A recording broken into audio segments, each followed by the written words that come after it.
Alright guys, this is a video that I've been meaning to do for quite a while, and I just never got around to it. So I'm driving a little bit today, and I figured that I'd go ahead and make this video. And this video is about the referring to the theater shooting that happened in Colorado. You guys remember that, I'm sure. And with James Holmes and everything that happened with that incident. And what I want to discuss is some of my thoughts on what could a armed person do, or things to think about that you could do if you were in this situation where somebody came into, we're just going to use a theater as an example. It could be anywhere, but we're just going to use the theater for an example for this video. And I do have some thoughts and some things for you to think about. Might help your mindset on when you carry gear and what you want to carry and things. This situation in the theater is a very tough one because, number one, you had a majority of the people in there that thought that this was something for publicity, like a publicity stunt or something to do that had something, something with the movie that the theater had set up. So at first there were probably people that were laughing when this started to go down, and then I'm sure that quickly turned after a few minutes, a few seconds actually. So he had a 100-round magazine, which I would say is probably the worst thing that he could have wanted to use. Most of those magazines are a novelty mag, so it was kind of good that he was using that, is what I'm trying to say. Don't take that the wrong way. I don't mean it's good that he had 100 rounds on him. I mean that the chances of that magazine jamming over a 30-round standard magazine is so much higher, okay? And once that magazine jams, he has to fumble with it because it's so wieldy and big, so those 100-round mags, I would never be in combat and ever want to use one of those mags. Number one, it's too heavy, and number two, for most of them out there are a few that work for the most part, like they're stated, very expensive ones, but for the most part out there, you get into these extended magazines that hold more than the standard 30 rounds, and you're talking about a situation where you have a high chance that this thing is not going to run like it should, and you're going to be left with a jam and trying to fumble with the rifle and all this other stuff, which it did. It jammed on him. It jammed. So he had a gas mask on, he had some bulletproof stuff on, and now we'll set the scene. It's going to be dark in the theater, very dimly lit, a few lights along the edge, or maybe a little LED lighting along the floor beside the walkways where you walk down the stairs. Now, let me tell you about me personally. I don't like theaters. You won't find me hanging around movie theaters, and not because of this incident, just because in general, I just don't like being in a group of people that like that and watching a movie. I'd rather enjoy a movie at home. The last movie I went to, I can't remember the name, it was a good one, it was scary, and it was a few months ago, maybe 4, and I went with a girlfriend at the time, and the movie had just came out, and the theater was packed. And I remember we walked into the movie theater, and she said she was either going to go into the bathroom or go get something to drink or something like that. And I remember I walked in, and I have a whole crowd of people, the thing's practically full, looking down at me. I'm on the bottom. And the first thing I do when I go in is I go up in front of the screen, and I go over and I go to the door on the left side and I push it, the exit door, emergency, and I go to the door on the right side and I push it. And then I go back and I go and find a place to sit. Now, what I was doing there was I was just, this was not long after that theater shooting had happened, and I was just double checking, man, just to cover your bases to make sure that those doors weren't propped open at the bottom. Just a little bit. Just propped a little bit will allow for someone to re-enter. But anyway, I would have my light, my tactical light with strobe. I would have any given gun, could be anything, probably a Glock 19. That's what I always carry now. At that time I was carrying something different, an HK, whatever.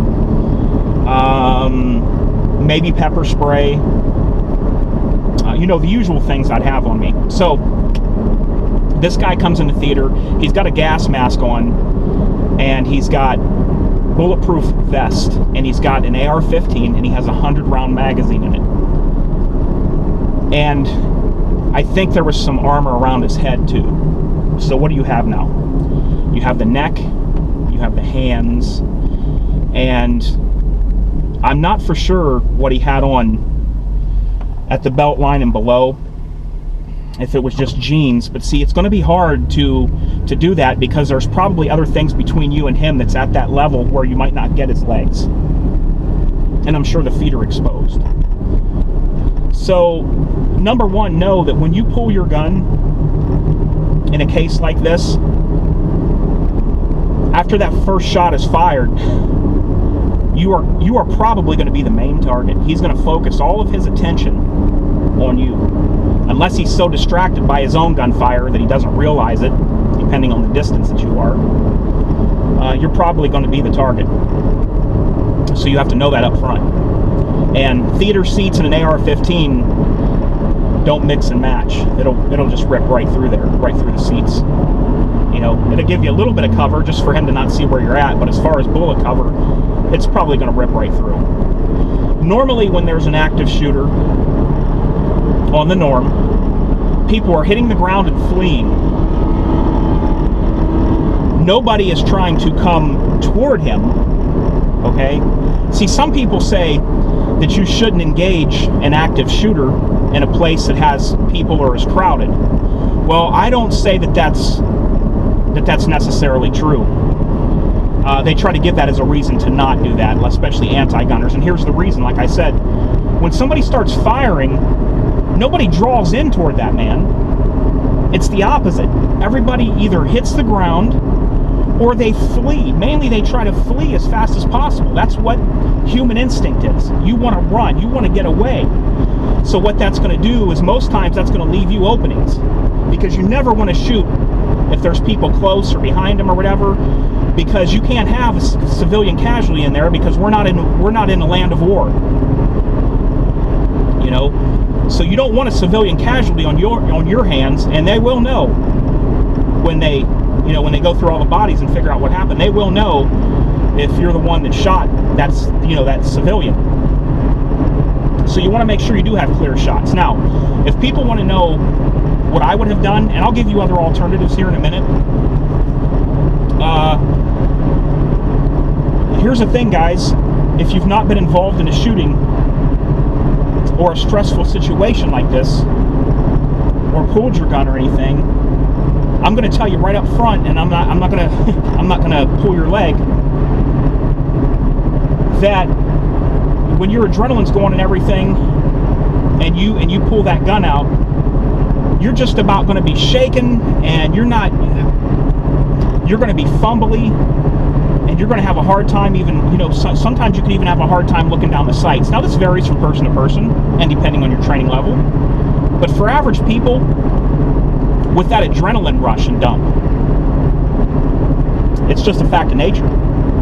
When you pull that gun, and your mind's going 10 different ways at the same time, you're going to have to concentrate a little bit, and it can be done. You can do this. Now, what I would have done probably first thing, when he's got on the helmet, the head shield, and the body armor, you do have the hands, but see, the hands are such a small target, and it's dark in there. So what do you do? What do you do? The first thing I would have went for on aiming would have been that big, wieldy, ridiculous 100-round magazine sticking out of the gun. One shot placed about anywhere into that drum is going to very quickly, if not instantly, render that magazine useless. Now this guy's got two options. He can either drop that magazine, try to clear the gun and go to another magazine, or this is probably more commonly what would have happened with him. is he would have just dropped it on the floor and transitioned to handgun. Now, we're in a much better scenario now, because now we're in an even playing field. He dropped a rifle, okay? He was on a whole different level than me when he had that rifle. Once he drops the rifle and transitions to a handgun, now the odds are even. Now it comes down, except for him having a bulletproof vest on in the headgear. Now we're on an even playing field. So you've just upped your chances and increased your chances a tremendous amount when he gets rid of that rifle. If you can hit the hands, if you think you can hit a hand instead of hitting that magazine, oh, that's optimal. But is that going to be the case? I don't know. You want to go for the biggest target possible on him with that gun, somewhere that'll do damage. Now, even shooting someone in a bulletproof vest with a handgun still does create a big disturbance in them. The impact, it doesn't kill them, and they won't even bleed. But just the fact of that impact, and it can knock the wind out of somebody and disorient them, that's a good thing. Now here's a couple, well, before I get into some other things, let me make sure I thoroughly covered everything I wanted to. Okay, another thing is if this is a time where a laser on a gun would be exceptional in that theater. For things like neck shots, hand shots, even the magazine, below the waistline, groin area, those are good shots. Even down to the feet. If you can get on the floor and crawl out to an aisle and get that laser on his foot, anywhere down the leg, that's where a laser would come in real handy, because now you don't have to worry about your sights, which is going to be the case when you pull the gun anyway. Natural human tendency is to keep looking at the threat, not looking at the sights in front of the threat. That's natural human tendency, you know, unless your training has been good enough that you have overcome that. So any open areas that you can find on him, even if you are just blasting a few rounds at the vest, that's definitely going to disorient him, throw him off track. How about something like this? You might laugh and say, oh, pepper spray. Let me tell you a little bit about this pepper spray. Now, this is going to affect other people in the room, but it's better than them being shot by him. Let me tell you how I tested this pepper spray. Took it outside. I sprayed it toward a fence in front of me, about 4 feet in front of me. And then about 2 seconds after I sprayed it, I stepped up in to where I sprayed it. I figured, yeah, you know, I'll go ahead and spray this and walk into it, and I kind of wish I never would have done that. And this would be affecting me way less than if I had sprayed it directly into my own body and face. After I walked into it, it wasn't but a couple of seconds. Panic set in. First thing I did was hunch straight over. And I tried to take off to go get to where there was water. Felt like my breathing was restricted. And the only thing I could think of on my mind was get yourself back to normal. Get yourself back to normal. That was the only thing I could think at the time. I wasn't thinking of anything else but that. So I went in and got to where there was water, and rinsed my mouth out,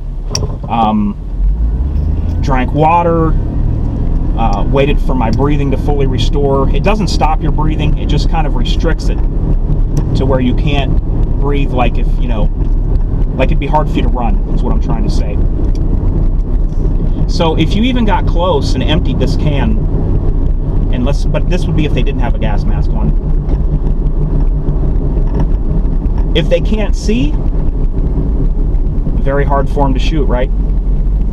If they can't breathe normally, both causes from this, it's going to be very hard for them to shoot and do anything accurately with that gun. He could blast rounds around, but I'm telling you, the first thing in your mind, especially civilians who aren't trained and have this stuff sprayed on them, is going to be to drop your head and try to get yourself fixed.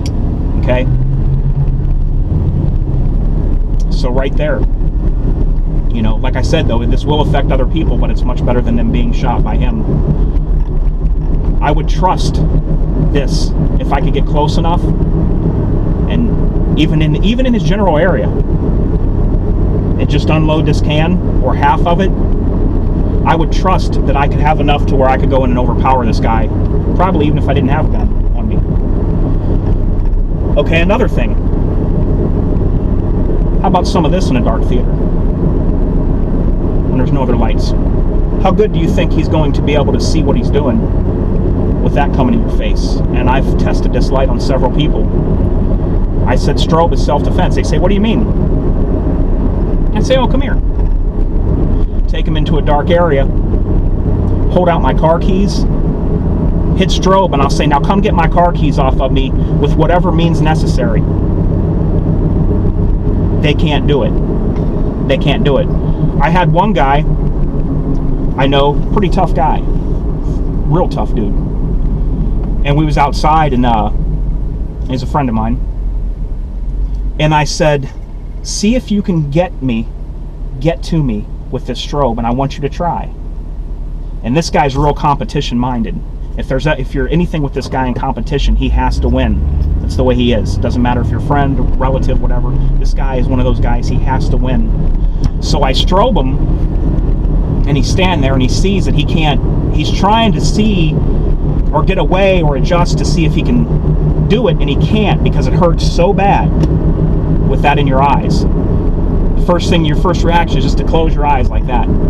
So what he does is he closes his eyes and then charges in like a bull toward me, and I stepped off to the side, and he just started laughing because he knew that he couldn't do what he was trying to do. He had to close his eyes in order to get to me. Now, number one, with his eyes closed, he's not going to be that great of a fighter. He's not going to be that great of a shooter, a stabber, anything like that. And number two, you know, with him closing his eyes, the other guy's fists at that point become the dominant factor in this scenario. Although it does affect you when you're the one shooting the strobe, it affects you less when you're looking out at it than you're looking into it. So could that have helped in that theater? Sure. It sure could. Especially if I'd take a shot, hit the strobe, try to aim the gun, take a shot. Yeah. Yeah, guys, don't play this stuff off. Don't write this off. Don't write this off. Everything has a use. Test it with your buddies. Test this with your buddies. Get your light, put it on strobe, and go out at night. Hold a $20 bill in your hand. Say, if you can get this $20 bill out of my hand, it's yours. You know, unless you're a small child or something, or even then, I don't see how they'd get it, but I don't think they're going to be able to get that $20 bill out of your hands. So you just have to think about options. The lasers are always a good thing. Maybe you'll want to take a gun and designate it your laser gun and carry that gun when you're going into somewhere low light or a movie theater. A laser would very much come in handy at that point. I mean, you're able to look at him and have that dot where you want to put the round and squeeze off that round. Try to stay as calm as possible, but also know that he's going to see that red light possibly, and you're going to become the target. So, you know, all in all, there's things you can do, and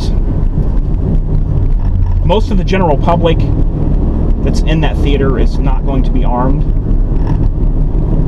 you know, and things like that. And then you immediately, you know, after you do what you're trying to do, and if time's passed, put that gun down or put it away if you know that the police and such, or the SWAT team is going to be in that area. It can be very confusing for you to be blasting off rounds, and the police, all they know is that there's somebody in there killing people, and they walk in and they see a shot come from up high. You could very easily have a few guns spraying bullets at you from the police. So you just want to be careful. And I would never, ever in that situation use a tactical light on a gun, because that is really going to draw his attention towards you. Maybe on strobe mode, you'd be okay. But,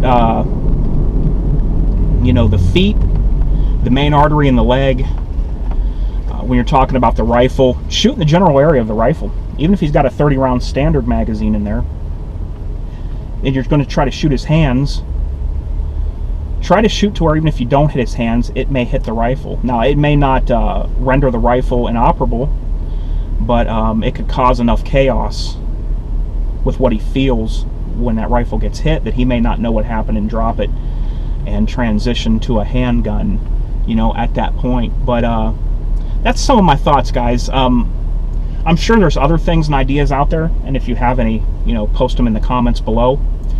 But I hope you found it informative. Let me know, guys, if you like these videos, because I kind of enjoy doing these videos where we discuss things and you guys can give me comments back and discuss, you know, what we think on common gun guys think about these certain issues and what they would do.